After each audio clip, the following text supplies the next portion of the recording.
दीप एक बहुत बड़ी खबर आपको बता दें, क्योंकि देखिए अतीक अहमद तो चला गया, लेकिन अतीक अहमद का खौफ इतना था प्रयागराज में, जहां पर वो हाथ रख लेता था वो जमीन उसकी हो जाती थी। और जिस तरीके से बेनामी संपत्तियों का एक साम्राज्य खड़ा किया गया अतीक की तरफ से, ये इसलिए किया गया क्योंकि अगर वो चला जाए तो उसके पीछे जो उसका परिवार है वो कंट्रोल कर सके। लेकिन अब जो है ईडी भी लगातार बेनामी संपत्तियों को लेकर जो है जांच कर रही है, सीबीआई भी इस संपत्ति को लेकर जांच कर रही है। ऐसे कई बड़े खुलासे हैं जिनका शायद अतीक को भी नहीं पता होगा कि कितनी बड़ा साम्राज्य उसने खड़ा कर लिया था। 1200 करोड़ से ज्यादा की संपत्ति जो है अतीक ने बेनामी संपत्ति अपने नाम की थी और परिवार जो है उसे कंट्रोल कर रहा था। एक रिपोर्ट देखिए।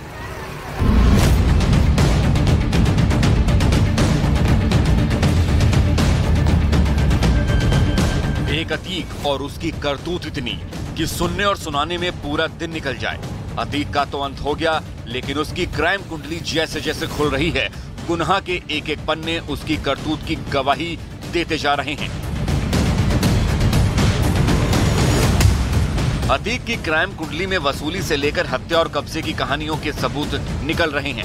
धमकी, अपहरण और माफियागिरी के अलावा अतीक के हथियारों के धंधों के सुराग एक एक कर निकल रहे हैं, जो बता रहे हैं कि माफिया सरगना अतीक के काले साम्राज्य की जड़ें कितनी गहरी थी।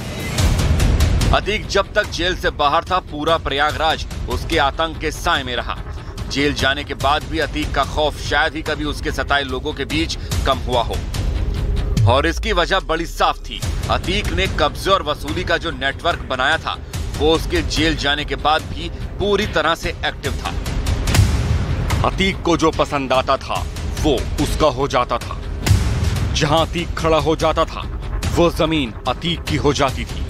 अतीक के कब्जे की कहानियों से प्रयागराज शहर भरा पड़ा है। एक ढूंढेंगे 10 निकल आएंगे, लेकिन छोटे मोटे कब्जों से ऊपर अतीक की चाहत कहीं ज्यादा बड़ी थी। प्रयागराज में बने इमामबाड़े की जमीन पर अतीक अहमद ने अवैध तरीके से कब्जा किया था। कब्जे के बाद अतीक ने उस पर आलीशान कॉम्प्लेक्स बनाकर बेचने की तैयारी कर रखी थी।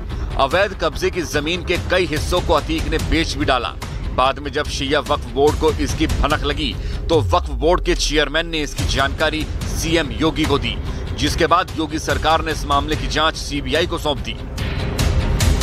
पूर्व वहां की जो मैनेजमेंट कमेटी थी, उससे मिलकर जो है माफिया अतीक अहमद ने उसके ऊपर कब्जा कर लिया था और उसको ध्वस्त करा के बाकायदा धार्मिक जगह को, एक इमामबाड़े को जो एक धर्म स्थल होता है, शिया कमेटी की सबसे ज्यादा आस्था वाली जगह होती है मस्जिद के बाद इमामबाड़ा, उसको पूरा ध्वस्त करके और वहां पे जो इबादत की चीजें थी उनको ध्वस्त करके और खुदबुद करके एक कमर्शियल कॉम्प्लेक्स का निर्माण करा दिया था।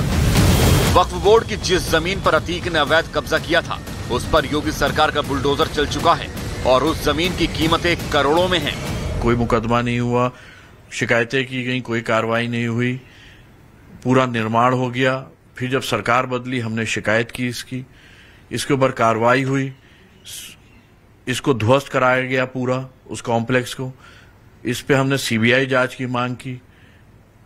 प्रदेश सरकार ने सीबीआई जांच का अप्रूवल दिया। केंद्र से सीबीआई जांच इसमें चल रही है। सूत्रों के मुताबिक जांच में पता चला है कि अतीक की जो प्रॉपर्टी सामने आई वो 2500 करोड़ से भी ज्यादा की है। लेकिन सबसे बड़ी और चौंकाने वाली बात यह है कि महज 30% संपत्ति ही परिवार के नाम है, जिसका मतलब हुआ कि यूपी के बाहुबली रहे अतीक अहमद की 70% संपत्ति पर दूसरों का कब्जा है, जिसकी जांच अब सीबीआई कर रही है। शिया वक्फ बोर्ड की तरफ से अतीक की कब्जे की शिकायतें यूपी की पहले की सरकारों के दौरान भी की गई थी, लेकिन आरोप है कि पहले की सरकारों ने ना तो अतीक की कब्जे को हटवाया और ना ही इस मामले में कोई एक्शन लिया। प्रयागराज में आतंक फैलाने वाला अतीक अपनी ठसक और दबंगाई में आत्ममुग्ध था कि वो जिस भी संपत्ति पर हाथ रख देता, उस पर कोई और दावा करने की हिम्मत तक नहीं जुटा पाता था। कब्रिस्तान की जमीन से लेकर बने बनाए मकानों पर कब्जे की कहानियां अतीक की क्राइम हिस्ट्री की शोभा बढ़ा रही हैं। लेकिन योगी सरकार में अतीक के इस काले साम्राज्य की ईंट दर ईंट खिसकाई जा रही है।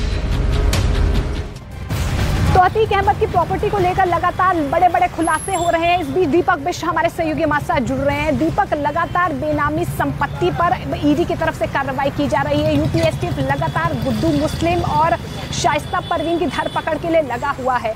जिस तरीके से तमाम संपत्तियों को अर्ज किया गया है यहाँ पर, शायद अतीक को भी इस बात का कोई आभास नहीं था कि कितनी प्रॉपर्टी उसने अपने नाम कर ली है। दीपक,